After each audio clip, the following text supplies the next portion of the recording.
Começa agora. Plantão do Evangelho no Lar. Viralizando o amor e a solidariedade.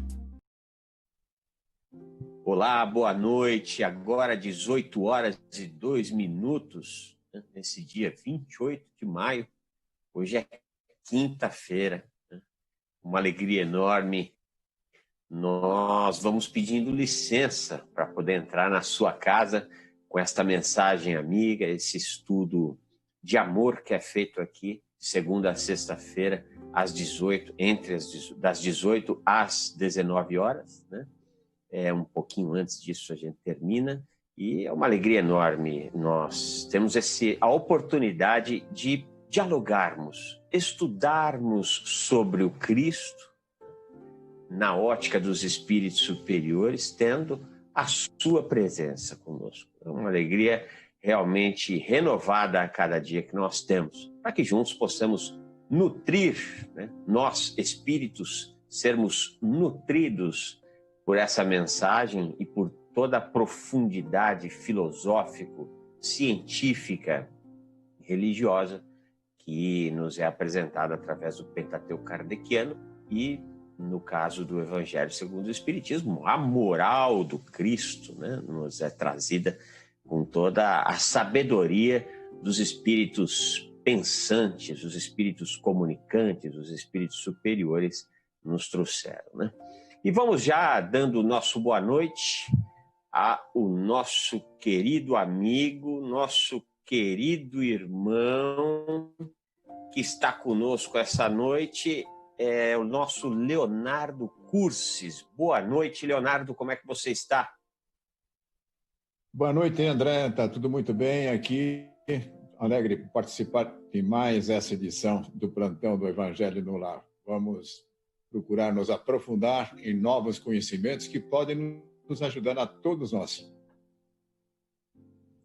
Podem, com certeza, nos ajudam, né? Porque, como nós encontramos no Evangelho, conhecereis a verdade, ela vos libertará. E a obra do Cristo, na ótica dos espíritos superiores, ela nos mostra, vai nos aproximando dessa verdade, de tal forma que nós vamos compreendendo o mundo que estamos inseridos, né? Qual é o nosso papel nesse mundo, qual é o papel do nosso irmão nesse mundo, até onde a gente pode ir, né? Sem atingir, sem ser indelicado com o outro, enfim, é todo um manual de bons costumes, um manual de felicidade, um manual de abundância, de prosperidade. Concorda, Leonardo? É isso tudo que vem da obra de Nosso Senhor, à luz dos espíritos superiores? Sem dúvida. É o caminho que devemos trilhar para alcançarmos os grandes objetivos da vida. Enquanto encarnado, aprender a se relacionar com as pessoas e, ao longo do tempo, dentro desta vivência com as pessoas, aprender a amá-las. Porque é a única forma de nós alcançarmos a felicidade é através da capacidade de nós nos doarmos através dos bons sentimentos. É isso aí, né? Por isso que hoje nós estaremos julgando, ou melhor, julgando não, justamente ao contrário, nós estaremos estudando o não julgueis para não serdes julgados. Atire a primeira pedra aquele que estiver sem erro, né? Isso é extremamente importante para que nós consigamos, né, entender como é que é o nosso, como é que deve ser a nossa andança nesse mundo em relação a outrem, né? Esse é um trecho do capítulo 10, bem-aventurados os que são misericordiosos, né? Todos, este capítulo, alguns antecessores e os posteriores, são todos fundamentados naquele que, para mim, Leonardo, é o mais célebre, extraordinário discurso de todos os tempos da humanidade, que é o Sermão da Montanha, né? Sem dúvida. O Sermão da Montanha apresenta a nós uma síntese fantástica dos ensinamentos de Jesus. E dizem que sem megafones, sem microfone, ele conseguiu chegar a todos que ali estavam com ele no monte. E diz que era muita gente que estava lá. E sem esses recursos da moderna tecnologia, ele conseguia ser ouvido de uma maneira muito eficiente e que todos puderam, portanto, registrar aquilo que ele falava. Segundo, se não me falha a memória, Leonardo, eram 4.000 pessoas, né? É isso aí, 4.000. Meu Deus, você falar para 4.000 pessoas a plenos pulmões, né? E como explicar isso, né? Como explicar do ponto de vista lógico e racional isso? Eu acho que uma das possibilidades até é a escolha do ambiente, né? Porque nós sabemos de ambientes onde a possibilidade de tráfego do som é facilitada por eventos até muitas vezes geográficos, né? Como bate e ressoa e chega lá no... Enfim, além de toda a maestria da comunicação baseada também em energia, né, Leonardo? Principalmente, eu diria até. Sem dúvida. Ele deveria ter condições que usualmente nós não temos. E vai ver que não era nem um som que chegava, era de outra forma que aquilo que ele falava chegava até as pessoas. Pode ser, pode ser. Enfim, é muito difícil para nós, né? E eu acho é um dos momentos mágicos da obra de Kardec, no meu entendimento, quando ele pergunta aos ele tenta aprofundar a compreensão daquilo que é Deus, né? E tem um determinado momento que os espíritos, não desta forma, mas nesse sentido, eles falam: pode parar, não vai rolar, né? Vocês não têm condições de entender o que é Deus. E aí eles, né, tente entender Jesus, o vosso modelo e guia, né? Nós já temos uma dificuldade enorme de entender Jesus, né? A filosofia do Cristo, a ciência do Cristo, né? A moral do Cristo, que é aquilo que o Evangelho nos traz, né? Sem dúvida. Isso vai requerendo que, na medida em que nós vamos elevando o nosso nível de consciência, que é a própria percepção de si próprio, né? Então vai ampliando também a possibilidade de nós entendermos. E a cada vez que nós consultamos os ensinamentos de Jesus, é como se estivéssemos fazendo pela primeira vez. Aliás, isso também acontece com toda a obra de Kardec. Daí porque os livros de Kardec, especialmente os que constituem a base da doutrina espírita, não é para ser lido uma vez e colocado na prateleira. É algo que nós devemos estudar constantemente. E aí aqueles que normalmente apresentam aulas, que fazem palestra, levam vantagem porque antes de apresentarem a aula, a palestra, precisam se preparar. E nessa ocasião a gente mergulha nos livros e normalmente a gente acaba tendo algumas surpresas, de tal forma, fala, puxa vida, eu vou preparar aqui a minha palestra, mas depois eu vou dar uma lida aqui com maior profundidade, porque está aparecendo algumas coisas que eu não tinha percebido antes. É um negócio realmente extraordinário. Aquilo, eu gosto, às vezes, mais, viu, Leonardo, daquilo que há nas entrelinhas, né? Daquilo que não é dito exatamente com as palavras, né? Mas dito entre as palavras, né? Do que propriamente o texto, às vezes, porque a gente descobre. O texto é extraordinário, mas as descobertas que vão se dando na medida que a gente vai mergulhando nesse universo, nas entrelinhas, no significado mais amplo de cada uma dessas passagens, né? Do profundo ensinamento filosófico e científico que há.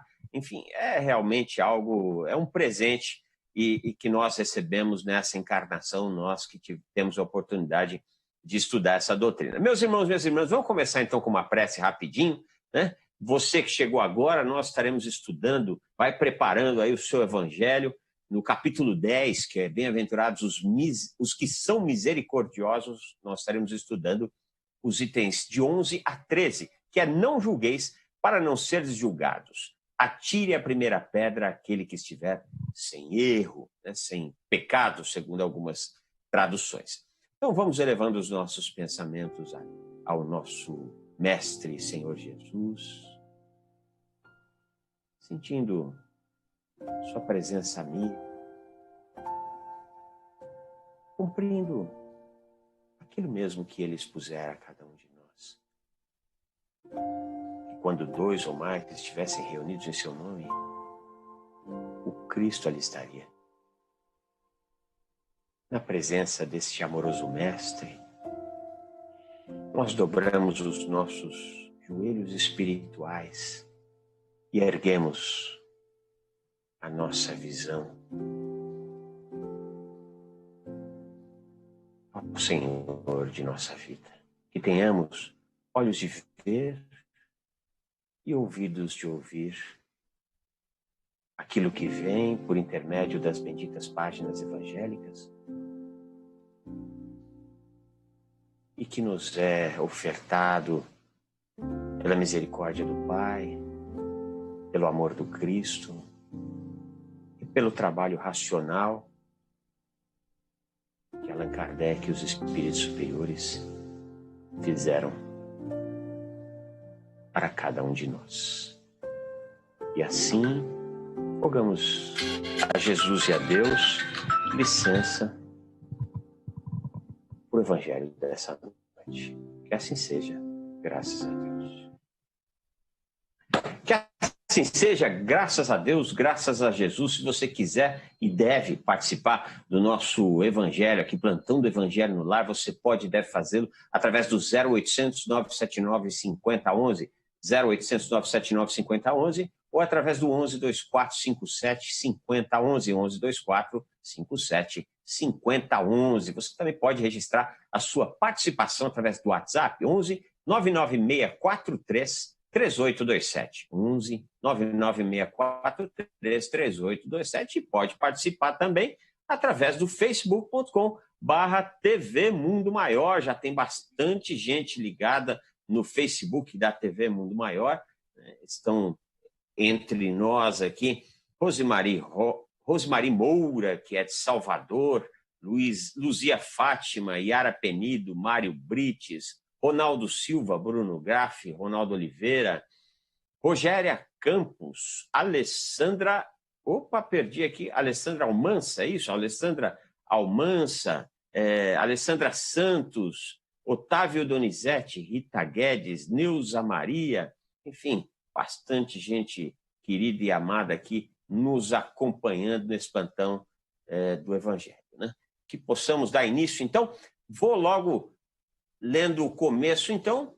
Bem-aventurados os que são misericordiosos, é o capítulo 10. Vamos começar lá no item 11, que é: não julgueis, para não seres julgados. Atire a primeira pedra aquele que estiver sem erro ou sem pecado, né?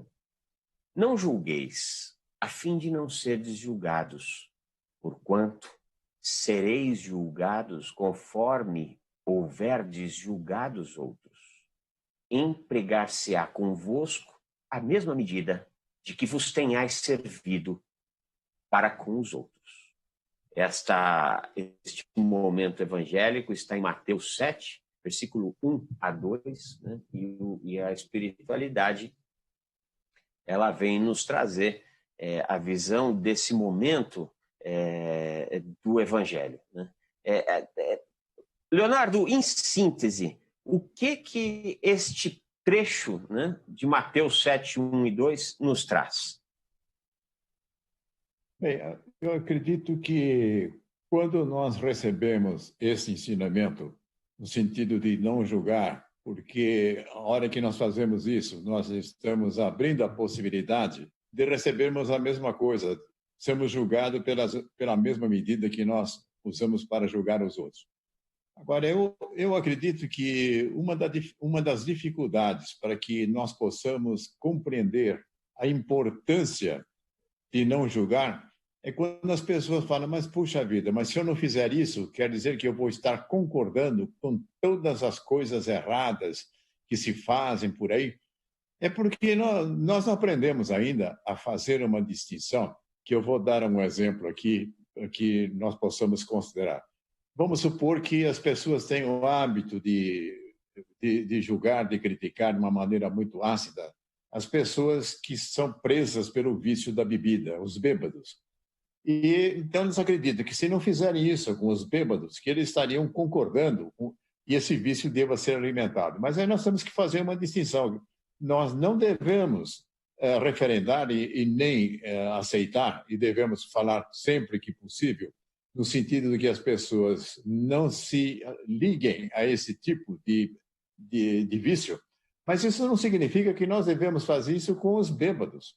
Então, Então, essa é a dificuldade, quer dizer, não há uma separação entre a coisa que nós devemos refutar, não devemos aceitar, e as pessoas. E no próprio exemplo, que provavelmente nós vamos ver ainda hoje, Jesus diante da mulher adúltera, fica muito claro esse tipo de distinção. Quer dizer, Jesus, ao mesmo tempo em que não promoveu a condenação que era requerida por aqueles que estavam ali, inclusive através do apedrejamento, ele não fez nada disso. Porém, ao final, ele faz uma recomendação para a mulher não pecar mais. Isso significa que aquilo que ela vinha fazendo não era aceito por Jesus, mas tampouco ele via razão nenhuma para não acolher aquela irmã dentro do seu amor, dentro da sua compreensão, dentro do seu carinho. Muito bem. E como é que esta fala aqui, né, que como a gente julga, nós seremos julgados, né, nos parece que talvez exista uma intenção, né, de um julgamento puramente dito, tal qual nós compreendemos julgamento, né? Ou seja, se nós julgamos o nosso próximo de forma ferrenha, ácida, né, que um dia, quando chegarmos na espiritualidade, alguém vai fazer o mesmo com a gente, né? A coisa não é tão simplória assim, né? Uma das possibilidades de que nós seremos julgados da mesma maneira é através da sintonia, né? Naturalmente, nós vamos estabelecendo sintonia com espíritos, né? E também as pessoas ao nosso redor que têm mais ou menos ali os mesmos gostos, as mesmas atitudes, a mesma cultura que nós, algo similar, ou seja, nós não vamos ficar. Se somos pessoas que alimentamos mágoa, né, naturalmente nós vamos nos interessar por pessoas que vibram na mesma sintonia, que também têm a facilidade da mágoa. Senão há quase que um ato de repelir naturalmente, né? A mesma coisa na espiritualidade. Não se aproximarão de nós espíritos outros, né? Os espíritos que estarão na nossa sintonia são exatamente os espíritos que também têm o mesmo hábito, por assim dizer, de ter esse julgamento mais ácido, né? Até porque, Leonardo, a própria comunicação, né, entre as pessoas, ela funciona quando ela for compreendida, né, e quando ela é emitida mais ou menos em cima dos mesmos gostos, da mesma visão de mundo, né? Senão não há uma sintonia. Então é natural que se eu não tenho o hábito de perdoar e tenho o hábito de ser ácido, as pessoas eu vou atrair estão mais ou menos na mesma sintonia, né? Temos que considerar também da seguinte forma, quer dizer, quando nós estamos julgando, nós podemos chamar em nosso auxílio também a lei da semeadura. Nós estamos semeando esse tipo de coisa. E que tipo de colheita nós vamos querer? É algo que seja idêntico à semente que nós estamos lançando. Então, aquele que tem o hábito de criticar de uma maneira feroz e constantemente, ele está constantemente lançando esse tipo de semente e vai certamente colher a mesma coisa. E um outro ponto que muitas vezes as pessoas têm dificuldade de entender, e que hoje a própria psicologia diz o seguinte, que quando nós estamos criticando as pessoas é porque temos dentro de nós a mesma coisa que está nos incomodando. E aí, normalmente, as pessoas falam, mas eu não faço essas coisas. Como é que eu estaria revelando alguma coisa que tem dentro de mim? Muitas vezes não é necessário nem fazer, porque muitos não fazem porque reprimem. Mas, ainda que estejam reprimidos, não quer dizer que isso não esteja dentro da pessoa. Então, essa identificação acontece de uma forma muito clara e muitas coisas que nós julgamos, que nós criticamos, fazemos. Mas uma boa parte daquilo que nós julgamos e criticamos nos outros, não fazemos, mas temos isso dentro de nós reprimido. Muitas vezes lá no inconsciente nem percebemos que nós estejamos reprimindo isso. E na medida em que nós mudemos, vamos supor que sejamos compassivos, a própria proposta do capítulo é sermos misericordiosos, nós vamos criando um enlaçamento com as pessoas, aonde também vamos encontrar em nós aquilo que nós estamos querendo transmitir para o outro. Então, nós não identificamos em nós apenas aquilo em que nós estamos reprimindo, aquilo que, de uma forma idêntica, nós temos de uma maneira equivocada, mas também, quando nós nos identificamos com as pessoas, nós acabamos identificando também aquelas partes que são boas, aquelas partes que nos trazem alegria, aquelas partes... Daí porque, quando nós vibramos a favor das pessoas, quando nós somos gentis com as pessoas, qual é o resultado que nós temos? Nós nos sentimos felizes também. E isso, novamente, está ligado àquilo que estava falando a respeito da lei da semeadura. Então, aquilo que está chegando até nós representa o que nós semeamos. Então, como nós somos criaturas inteligentes, doravante vamos procurar só boas sementes. Né? E quando nós temos essa visão ácida a respeito do outro, né? Muitas vezes nós somos experimentados também por uma visão ácida ao contrário, né? E essa visão ácida ao contrário, ou seja, quando nós escorregamos, pisamos na bola, vem alguém e aponta o dedo, como nós costumamos fazer às vezes, né? E não gostamos que façam conosco, mas se dá o mesmo, e aí vem o veneno. Só que nesse caso o veneno é também a vacina, né? Porque é para que quando isso se dá, nós tenhamos condições de perceber aquilo que a outra criatura faz quando nós deixamos, né, de estabelecer uma conduta irmã, uma conduta fraterna para com os erros alheios. Né? Eu acho que é um grande convite do Cristo e um convite cheio de psicologia. Isso que você falou é uma realidade, resultado de estudos psicológicos, né, que fartam a respeito disso, de que nós identificamos aquilo que mais nos incomoda no outro, geralmente é algo que nós estamos escondendo de nós próprios, né? Por isso que vem aí sempre o grande convite da espiritualidade e da filosofia, né? Já antes do Cristo, do conhecimento de si próprio. Vamos ler mais um trechinho aqui, agora o item 12, tá? Então, os escribas e os fariseus lhe trouxeram uma mulher que fora surpreendida em adultério. E, pondo-a de pé no meio do povo, disseram a Jesus: Mestre, esta mulher acaba de ser surpreendida em adultério. Ora, Moisés, pela lei, ordena que se lapidem as adúlteras. Qual sobre isso a tua opinião? Diziam isso para o tentarem e terem do que o acusar. Jesus, porém, abaixando-se, entrou a escrever na terra com o dedo. Como continuasse a interrogá-lo, ele se levantou e disse, abre aspas, aquele dentre vós que estiver sem erro, atire a primeira pedra. Fecha aspas. Em seguida, abaixando-se de novo, continuou a escrever no chão. Quanto aos que o interrogavam, esses, ouvindo-o falar daquele modo, se retiraram um após outro, afastando-se primeiro os velhos.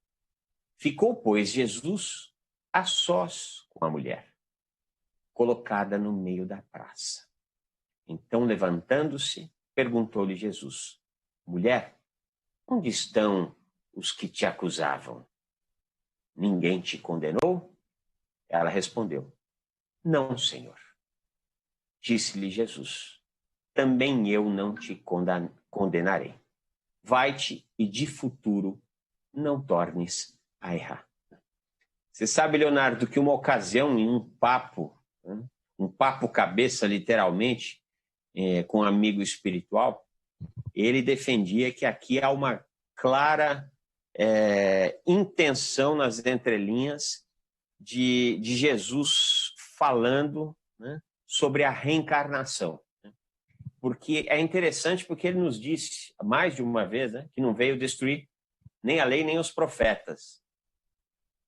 Ou seja, se Moisés havia prescrito que se atirasse pedras naquela mulher até a morte, e ele falasse não, ele estaria se opondo a um profeta, e um dos mais importantes, que era Moisés. E aí ele vem quase e estipula, né, à margem desta lei, uma nova lei, né? O que é aquele que nunca errou, atire a primeira pedra. E todo mundo cai fora, né? E aí lá ele fala, eu também não te condenarei. Só que quando você estuda a vida do Cristo, da anunciação até a ressurreição, né, não tem um erro. Então, este espírito, naquela experiência, ele não havia errado. Então, ele era obrigado a cumprir a lei que ele mesmo estava colocando, ou seja, pegar a pedra e dar nela. No meu entendimento, e desse espírito, quando ele fala, também eu não vou condenar, ele assume que ele também errou. Só que ele não errou naquela existência. Ele errou no seu processo de aprendizado, né? Essa interpretação é uma boa interpretação.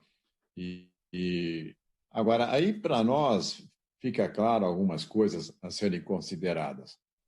Jesus certamente não estava aprovando o adultério. Agora, ao mesmo tempo em que ele não fazia isso, ele não via motivos no sentido de condenar a mulher. E especialmente por uma coisa, que dentro da nossa caminhada, nós vamos cometendo erros, mas à medida em que esses erros vão surgindo e tomamos consciência deles, nós vamos abandonando essas posições equivocadas que nós fazemos. Então, em um dado momento, essa criatura que ali estava diante de Jesus terá um outro comportamento em que ela deixará de fazer aquilo que vinha fazendo até então. Então, fica muito claro, quer dizer, o adultério não é algo que tem aprovação de Jesus, mas, ao mesmo tempo, mesmo aqueles que cometem isso também não têm motivo nenhum para que ele não abrigue essas criaturas dentro do seu enlaçamento. E eu acredito, inclusive, uma coisa fantástica deve ter acontecido com essa mulher, ele deve ter envolvido essa mulher com a sua aura extraordinária e que certamente iria facilitar com que ela pudesse ter um discernimento melhor e uma percepção mais adequada de qual é o caminho que ela devia trilhar, que foi aquele que ele indicou: vá e não peques mais. E com isso nós temos aí um ensinamento fantástico. Agora, diante de qualquer situação em que nós temos a vontade de condenar, de julgar, nós deveríamos lembrar desta condição inicial que ele apresenta para que nós pudéssemos fazer isso. No caso ali, a condenação seria jogar pedra, né?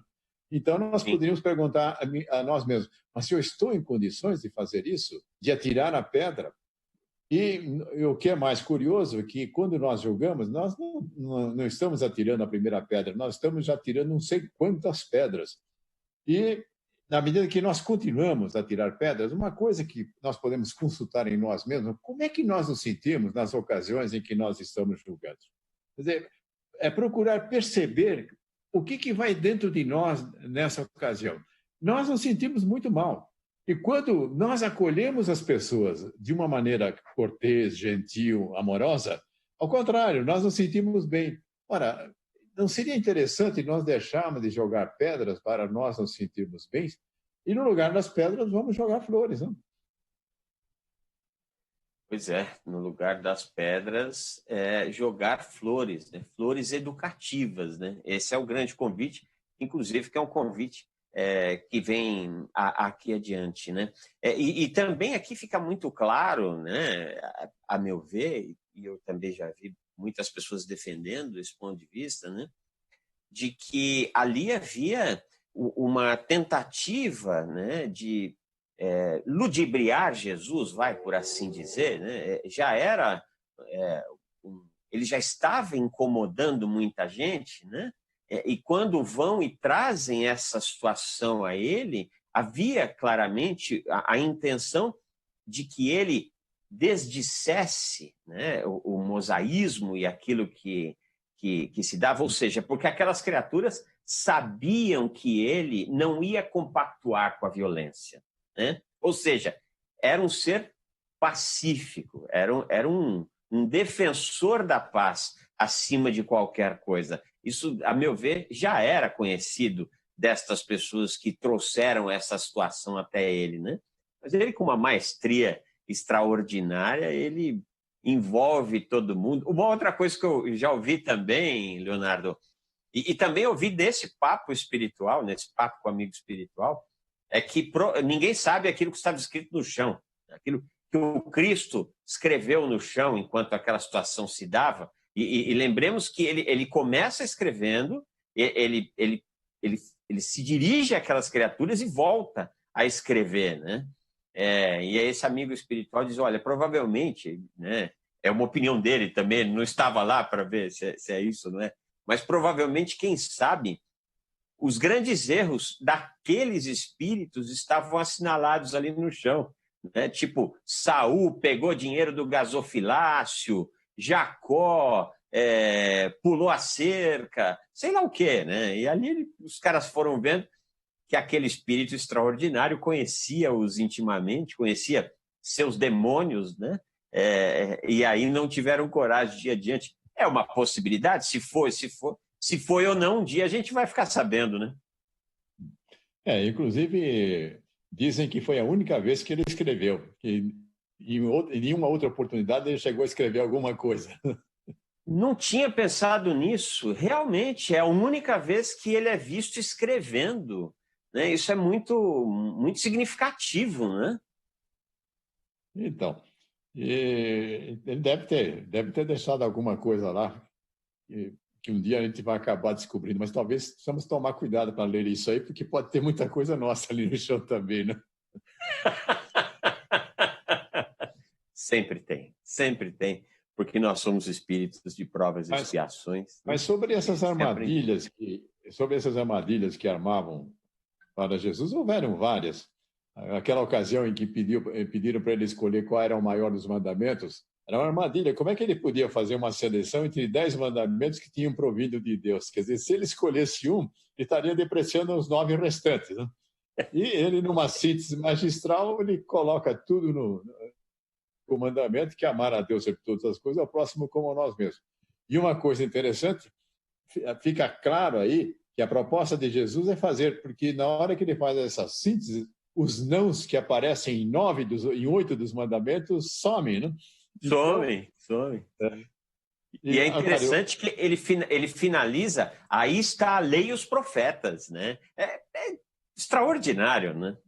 E quando apresentaram a moeda também, em que ele também a César, que foi uma outra armadilha, porque o ensinamento que havia é de que não era possível servir a 2 deuses, a Deus, sim, e o dinheiro, não. E se ele fizesse alguma escolha, né, em relação à própria moeda, ele estaria contrariando esse ensinamento. Ele simplesmente diz, a César o que é de César e a Deus o que é de Deus. Realmente, bom, não tem condições, né, de dialogar, ou melhor, de debater com o espírito dessa envergadura a qualquer tipo de oposição, né? Nós somos muito pequenos, então imagina, quando os caras vinham, no linguajar popular, quando a gente chega com alface, Jesus já está com a janta toda na mesa, né? Não dá para comparar, enfim. E ele deu show. Está indo com milho e está voltando com fubá, né? Por aí mesmo, Leonardo, por aí mesmo. Vamos aqui falar de alguns irmãos nossos queridos, irmãos e irmãs que estão participando do nosso programa aqui, Plantão do Evangelho, dessa quinta-feira, agora 18h35, né? Olha aqui, a Jussara Miranda, de lá de Cruz Alta. Sabe onde é que fica Cruz Alta, Leonardo? Não sei, não, viu? Rio Grande do Sul, ela fica no Rio Grande do Sul. Agora estou lembrando, assim. Isso aí, ela está ligada aqui na nossa programação, mandou um WhatsApp para nós. Quem também está presente, como quase toda noite, nosso querido amigo Daniel, de Goiânia, Goiás, né? Perguntando aqui, se Jesus foi ao encontro da mulher adúltera que errava ou pecava, foi tocada de misericórdia, abrangendo pelas figuras masculinas que erravam igualmente, mostrando Jesus que, para sermos absolvidos, não isenta ninguém de ser falível. É por aí, né, Leonardo? É por aí. Quem também está conosco... Pois não, Leonardo? Não, é necessário, quer dizer, haver a compreensão do próprio significado do erro dentro das nossas experiências. Essa é uma grande dificuldade que nós temos, porque quando nós combatemos de uma maneira feroz os erros, nós, de certa forma, estamos inibindo a ação. E, na medida que nós inibimos a ação, como é que nós vamos levar avante as nossas experiências? Não tem como.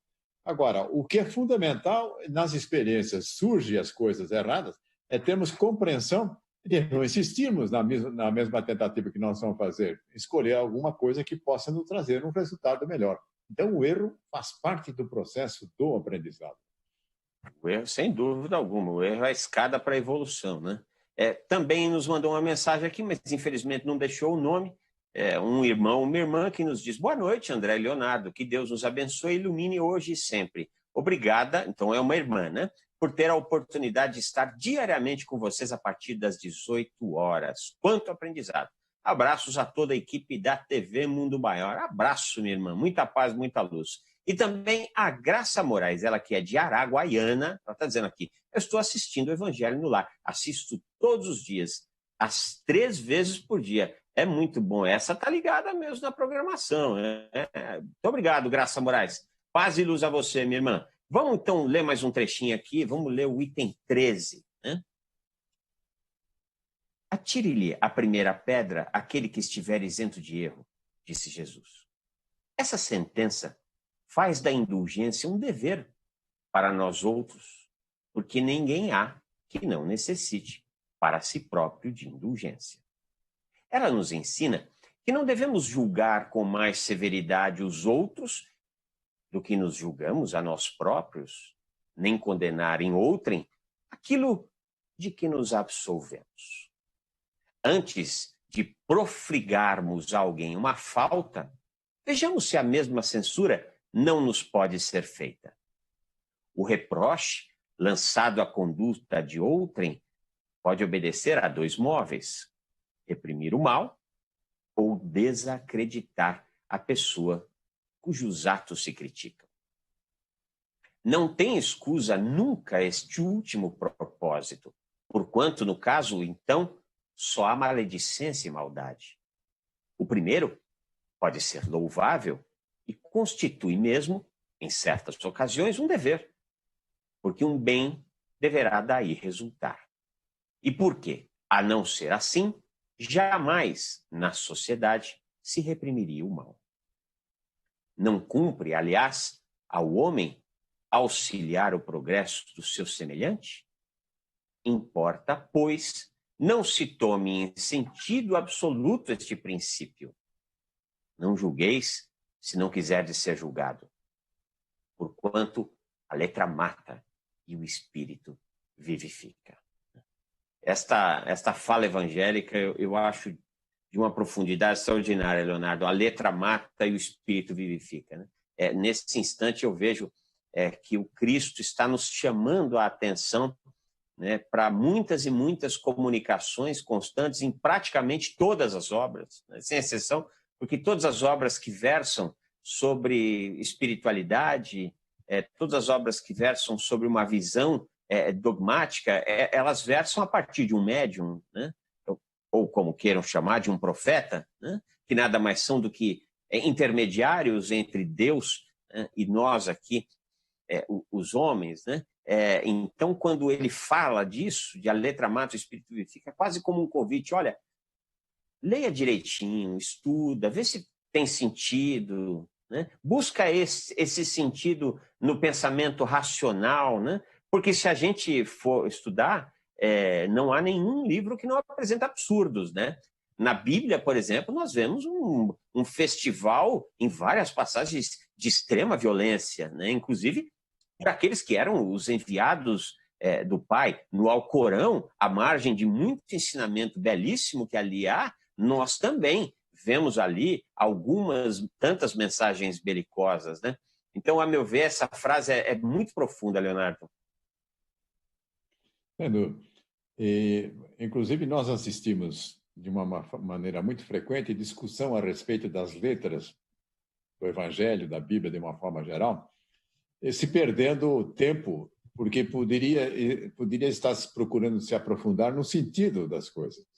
E as palavras podem ser apreciadas de uma maneira correta na medida em que nós estamos procurando as coisas corretas. Agora, se aquilo que nós estamos buscando nas letras é uma razão para tripudiar sobre o outro, porque talvez não tenha tido a mesma interpretação que ele teve, então, aí, nesse caso, a letra mata.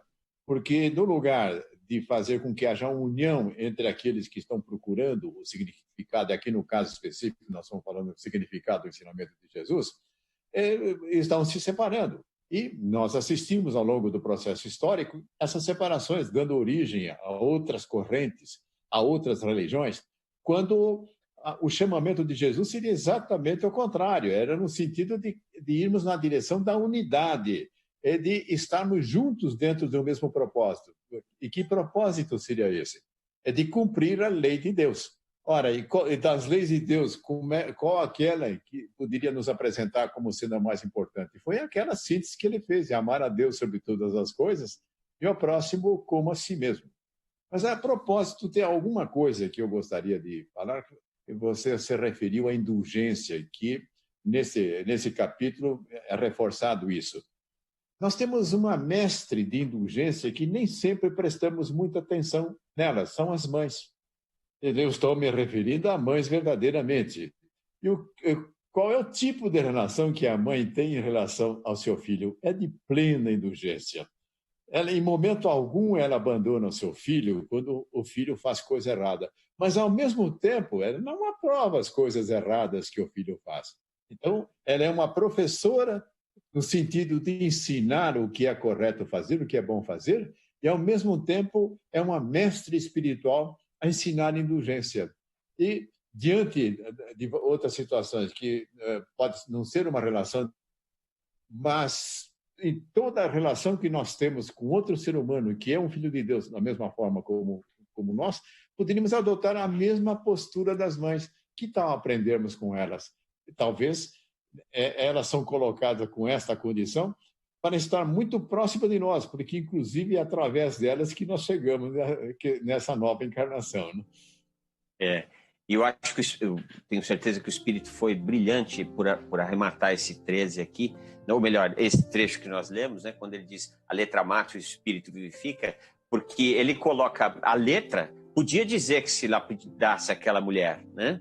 Mas o Espírito que busca a paz, o amor, a fraternidade, a compreensão da dor do outro, né? O Espírito vem e vivifica tudo, ele aplica aquilo que está na letra, ou seja, ele aplica a reprimenda, ele aplica a energia necessária para mostrar que aquela situação não pode se dar, mas através de uma visão transcendente, através de uma visão de que nós não somos matéria, nós somos espírito, portanto, nós tivemos muitos erros no passado e ainda teremos uns tantos no futuro. Então, é muito rico, no meu entendimento, quando esse trecho do Evangelho, no Evangelho segundo o Espiritismo, traz este arremate aqui da letra mata e o Espírito vivifica, né? Bom, vamos seguir, vamos ler mais um trechinho aqui do nosso querido Evangelho. Nós vamos ler ainda no item 13. Né? Não é possível que Jesus haja proibido se profligue o mal, uma vez que ele próprio nos deu o exemplo, tendo-o feito até em termos enérgicos. O que quis significar é que a autoridade para censurar está na razão direta da autoridade moral daquele que censura. E este é um outro trecho de grande significado, né? E uma coisa que a gente escuta bastante, especialmente em sala de aula, Leonardo, em sala de aula de doutrina espírita, né? Como é que você deve dialogar com o espírito que traz uma dor, né?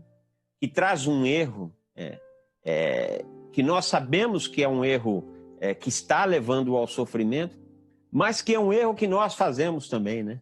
Aí corre o risco de você chegar para o espírito comunicante que está, por exemplo, trazendo uma mensagem de ódio, né? E falar assim para ele: poxa, meu irmão, mas você tem que perdoar. E aí corre o risco do cara chegar para você e dizer assim: mas você não perdoa, né? Como é que você vai falar de algo que você não exemplifica, né? E aí, é claro que se nós verdadeiramente estamos num processo de buscar o perdão, sempre se pode dizer, é verdade, meu irmão, às vezes eu erro mesmo, né? Mas eu estou tentando, assim como você. E nesse momento nós vamos todos ali, mais ou menos, para o mesmo nível moral, né, Leonardo? Essa questão de julgar já deve ter colocado em dificuldade muitos doutrinadores que ficam julgando os espíritos que chegam, porque eles têm uma capacidade imensa de levantar a cortina e mostrar as nossas condições. E quando aquele se posiciona como um julgador daquele que chega, muitas vezes, buscando um alento para o seu sofrimento, não percebe que ele está se expondo para que possa criar uma condição altamente constrangedora. Então, não julgar é algo que deve estar presente nos nossos relacionamentos entre nós encarnados, mas deve ser um cuidado muito grande para aquele que se comunica com os espíritos que chegam. E o que se espera daquele que recebe o espírito? Que ele seja acolhedor, que ele esteja ali no sentido de ouvir aquilo que a pessoa traz, e com isso nós vamos perceber as suas reais necessidades. E curiosamente, quando nós ouvimos de uma maneira interessada e atenta as pessoas, nem é necessário falarmos nada, porque a pessoa encontra uma condição favorável e ela vai desfiando os seus pensamentos, ela vai mergulhando nos seus próprios problemas e aos poucos vai descobrindo que ela mesma tem a solução. É isso que os nossos irmãos do CVV fazem de uma forma brilhante, né? Sim, bem lembrado. O CVV faz esse brilhante trabalho, um trabalho de valorização da vida e de amor na preservação da vida, né? Muita gente sofrendo de solidão e faz uso desse excelente trabalho feito por voluntários. Nossa gratidão ao CVV. Jacira de Oliveira Santos, ela que é de Maceió, nos manda um abraço. A Eliane Fernandes, a Aura Célia, a Ana Lu de Pontes, que é de Serquilho, São Paulo, a Ângela Freitas, a Nancy Gonçalves, quem mais está conosco? Tem um monte de gente boa aqui conosco, a Dione Nazianzeno. Dione Nazianzeno também está conosco, vai nos dando o seu boa noite aqui. Bom, meus irmãos, minhas irmãs, nós já estouramos o nosso tempo, como quase todos os dias fazemos, né? Então, vamos nos encaminhando aqui ao final do nosso evangelho. Uma coisa também que eu queria dizer, meu querido Leonardo, e eu estava esquecendo, que nesse trecho também há uma mensagem muito clara em deixar bem a distinção entre não julgar e ser omisso, né?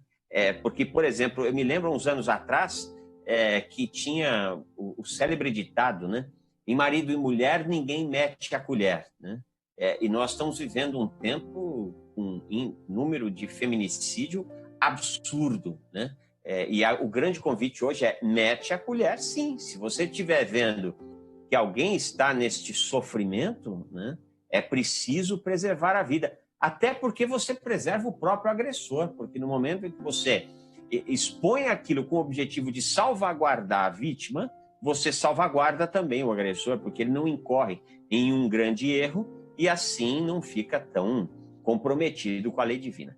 Mas, enfim, vamos então para a nossa vibração rapidinho, porque nós já estouramos o nosso tempo. Então, cerrando os nossos olhos e permitindo-nos que sejamos envolvidos pela espiritualidade amiga, que nesse instante nos oferta a bendita oportunidade de juntos vibrarmos paz e amor. Paz e amor aos nossos ambientes residenciais.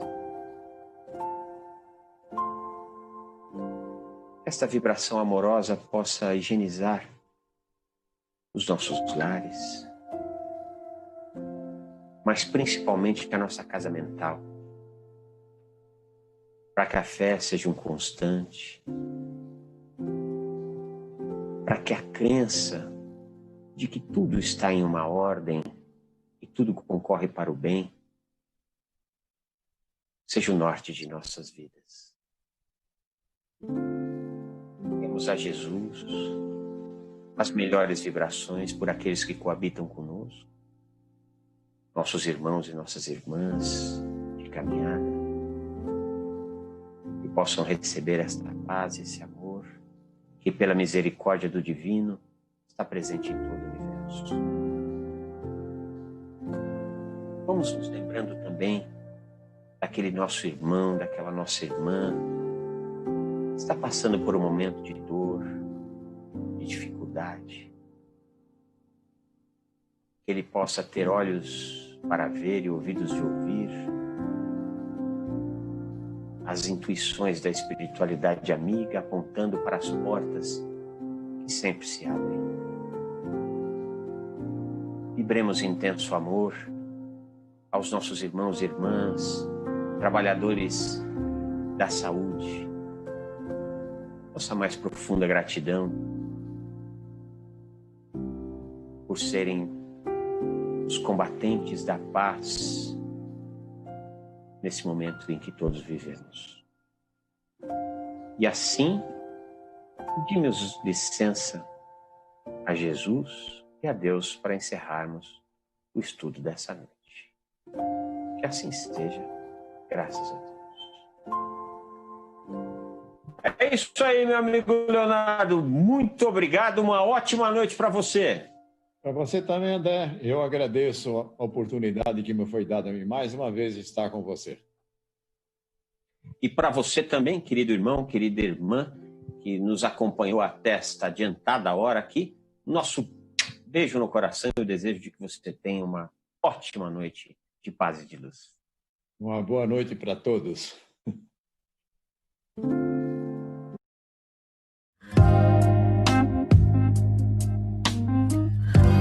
Você acompanhou Plantão do Evangelho no Lar.